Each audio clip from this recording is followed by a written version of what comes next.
अगर आपकी एज 20 के आसपास है तो फिर अगर आप भी हर महीने KFC डोमिनोज में जाके दोस्तों के साथ खाना या PVR आइनॉक्स जैसे मल्टीप्लेक्स में जाके मूवी देखना कम करके एटलीस्ट ₹500 पर मंथ सेव कर सकते हो, तो उसी पैसों से एक दिन आप भी करोड़पति बन सकते हो। सुनने में मजाक लग रहा है? क्या आप जानना चाहोगे कैसे? शेयर मार्केट में इन्वेस्ट करके। लेकिन यार, मैंने तो सुना है शेयर मार्केट में इन्वेस्ट करना जुआ खेलने के बराबर होता है। कितने लोगों का कितना पैसा डूब जाता है। नहीं भाई, मेरे लिए तो बैंक ही ठीक है।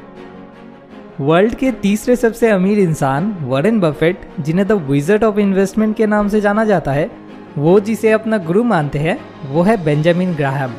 और बेंजामिन ग्राहम का लिखा हुआ बुक द इंटेलिजेंट इन्वेस्टर पढ़ने से पहले मैं भी आप ही की तरह सोचता था।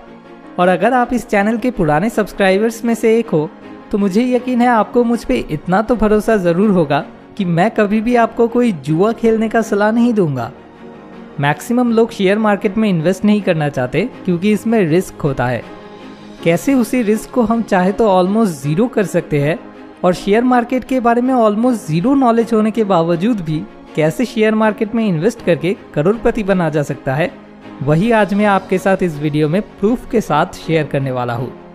अब रही बात बैंक में सेविंग्स अकाउंट में पैसा रखने की, तो क्या आपको ये चीज़ मालूम है, आप जो पैसे बैंक में अपने सेविंग्स अकाउंट में जमा कर रहे हो, उस पैसे की मदद से बैंक तो दिन ब दिन अमीर बनता जा रहा है, लेकिन आप एक्चुअल में गरीब बनते जा रहे हो। इंडिया में इन्फ्लेशन रेट है ऑन एन एवरेज 6%। मतलब आज आप जितना चीज ₹100 में खरीद पा रहे हो, वही सेम अमाउंट ऑफ चीज अगले साल खरीदने के लिए आपको ₹106 चाहिए होगा। लेकिन बैंक में सेविंग्स अकाउंट में इंटरेस्ट कितना मिलता है? 4%। मतलब आज अगर आप बैंक में ₹100 जमा करते हो तो एक साल बाद आपको बैंक से ₹104 वापस मिलेगा। लेकिन एक साल पहले जब आपने बैंक में ₹100 जमा किए थे, तब आप उस ₹100 से जितना चीज खरीद पाते, वही सेम अमाउंट ऑफ चीज अब आपको ₹106 देके खरीदना होगा। मतलब आपको ₹2 का नुकसान हो गया। दूसरी तरफ आपके उसी ₹100 को बैंक ने दूसरे किसी इंसान को 12% इंटरेस्ट रेट से लोन पे दे दिया। मतलब एक साल बाद उस इंसान को ₹112 बैंक को लौटाना पड़ा। अब उस ₹112 में से बैंक ने आपको ₹104 लौटा दिया। मतलब आप ही के ₹100 को काम में लगा के बैंक ने तो ₹8 का प्रॉफिट कर लिया, लेकिन वही आपका ₹2 का लॉस हो गया। मतलब बैंक दिन ब दिन अमीर बनने लगा और आप गरीब। अब आते हैं शेयर मार्केट की बात पे। शेयर मार्केट आखिर है क्या? ये काम कैसे करता है? तो मान लीजिए आप किसी कंपनी के मालिक हो। अब आप चाहते हो पब्लिक से पैसा लेके अपने बिजनेस में लगाना। इसी का एक तरकीब है शेयर मार्केट में अपनी कंपनी को लिस्ट कर लेना। अब मान लीजिए अभी आपकी कंपनी की टोटल वैल्यू है ₹100, तो आपने अपनी पूरी कंपनी को 100 यूनिट में डिवाइड कर लिए। मतलब हर एक यूनिट की वैल्यू ₹1।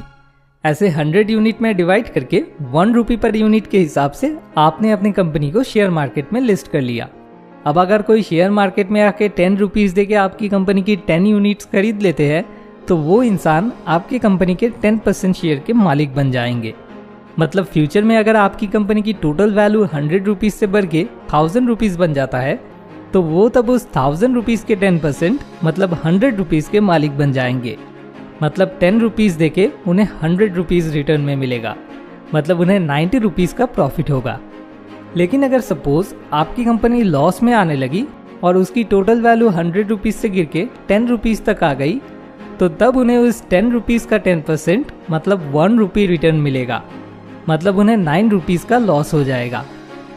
तो अगर आप शेयर मार्केट में इन्वेस्ट करोगे तो हमेशा उन्हीं कंपनीज में करना चाहोगे जिनका फ्यूचर वैल्यू प्रेजेंट वैल्यू से काफ़ी ज़्यादा होने वाला है, क्योंकि तभी तो आपका प्रॉफिट होगा, नहीं तो लॉस हो जाएगा। तो शेयर मार्केट में हज़ारों कंपनीज में से सही कंपनी चूज़ करना ये एक बहुत बड़ा रिस्क होता है। अब इस रिस्क को कैसे कम किया जाए? इस रिस्क को कम करने का एक तरीका है म्यूचुअल फंड।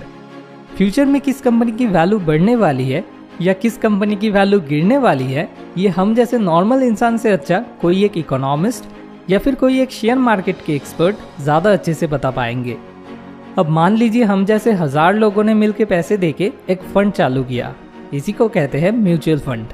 और ऐसे हर म्यूचुअल फंड की एक मैनेजर होते हैं जो कि शेयर मार्केट के एक एक्सपर्ट होते हैं। इन फंड मैनेजर्स का काम है उनके एक्सपीरियंस के मुताबिक हम सभी के पैसे को ऐसे डिफरेंट कंपनीज में इन्वेस्ट करना जिन कंपनीज की फ्यूचर वैल्यू प्रेजेंट वैल्यू से काफ़ी ज़्यादा होने वाली है। मतलब हमारे लिए कंपनी चूज करने का काम फंड मैनेजर ने कर दिया और उसके बदले टोटल फंड का जितना प्रॉफिट होगा उस प्रॉफिट में से एक छोटा सा परसेंटेज, शायद 1 या 2% उन्हें सैलरी के हिसाब से मिलेगा। मतलब आपने बस पैसा दिया और बाकी का काम जैसे कि खबर रखना, फिर उस हिसाब से सही टाइम पे सही कंपनीज में इन्वेस्ट करना, ये सब आपके लिए फंड मैनेजर ने कर दिया। क्योंकि वो एक शेयर मार्केट के एक्सपर्ट है, इसलिए आप उन पे भरोसा कर ही सकते हो। और वो भी यही चाहेंगे कि आपका प्रॉफिट मैक्सिमम हो, क्योंकि प्रॉफिट जितना ज़्यादा होगा उस हिसाब से उनका अर्निंग भी बढ़ेगा। तो ये काफ़ी अच्छा तरीका है। अब यहाँ पे प्रॉब्लम ये है कि चाहे आपका फंड मैनेजर कितना भी बड़ा एक्सपर्ट क्यों ना हो, फ्यूचर में क्या होने वाला है वो कोई भी 100% गारंटी के साथ नहीं कह सकते। मतलब आपका फंड मैनेजर का प्रेडिक्शन भी गलत हो सकता है। तो ये भी एक काफ़ी बड़ा रिस्क है। तो अब इस रिस्क को कैसे कम किया जाए? इस रिस्क को कम करने का तरीका है इंडेक्स फंड। हमारे इंडियन शेयर मार्केट की 2 इंडेक्स है, निफ्टी एंड सेंसेक्स। इसमें से निफ्टी इंडेक्स इंडिया के top 50 companies and Sensex index India के टॉप 30 कंपनीज को इंडिकेट करता है। जिस वजह से अगर आप किसी इंडेक्स फंड में इन्वेस्ट करते हो तो आपका वो पूरा पैसा उस इंडेक्स के अकॉर्डिंग इंडिया के ओनली टॉप कंपनीज में इन्वेस्ट होगा। और सबसे बड़ी बात, ये इंडेक्स कभी फिक्स्ड नहीं रहते हैं। अगर कोई कंपनी लगातार लॉस में जाने लगती है तो वो इंडेक्स के टॉप 50 कंपनीज के लिस्ट में से बाहर हो जाती है और उसकी जगह जो कंपनी प्रॉफिट में चल रही है वो वहां अपनी जगह बना लेती है। और इसी तरह उस लॉस में जाने वाली कंपनी से आपका पूरा पैसा निकाल के इंडेक्स के अकॉर्डिंग इस नई प्रॉफिट में चलने वाली कंपनी में इन्वेस्ट कर दिया जाता है। तो इंडेक्स फंड में इन्वेस्ट करने से आप किसी पर्टिकुलर कंपनी में नहीं बल्कि इंडियन इकोनॉमी में इन्वेस्ट करोगे। जिस रेट से इंडेक्स की वैल्यू इंक्रीज होगी यानी कि इंडियन इकोनॉमी बढ़ेगी, करीब उसी सेम रेट में आपको अपना रिटर्न भी मिलेगा।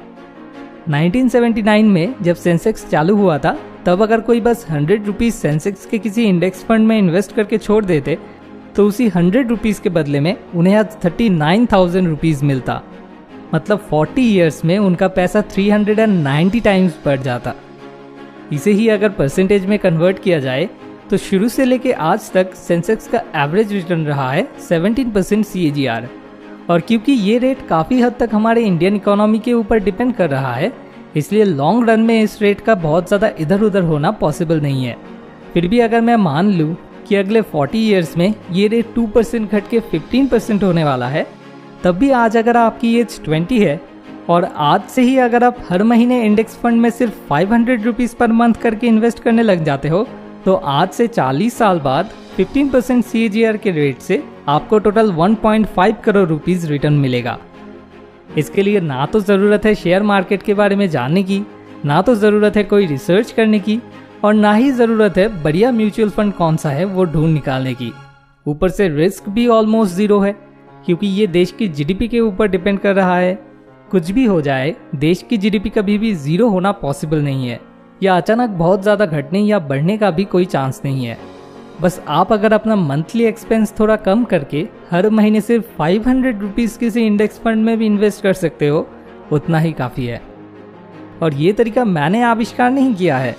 बेंजामिन ग्राहम ने अपना बुक द इंटेलिजेंट इन्वेस्टर में एक नो नथिंग इन्वेस्टर, मतलब जिन्हें शेयर मार्केट के बारे में कुछ भी पता नहीं है, उनके लिए इसी तरकीब को उन्होंने बेस्ट मेथड रिकमेंड किया है। अगर आप इस बारे में और भी डिटेल्स में जानना चाहते हो तो नीचे डिस्क्रिप्शन में दिए हुए लिंक से जाके आप द इंटेलिजेंट इन्वेस्टर बुक को खरीद सकते हो। अब आखिर में आपसे एक छोटी सी रिक्वेस्ट, अगर इस वीडियो से आपको इतनी सी भी मदद मिली हो तो इसे ज़रूर अपने दोस्तों के साथ शेयर कीजिए ताकि वो भी अपने पैसे को सही तरह से इन्वेस्ट कर पाए। Thanks for watching. More wisdom, more solution, better life.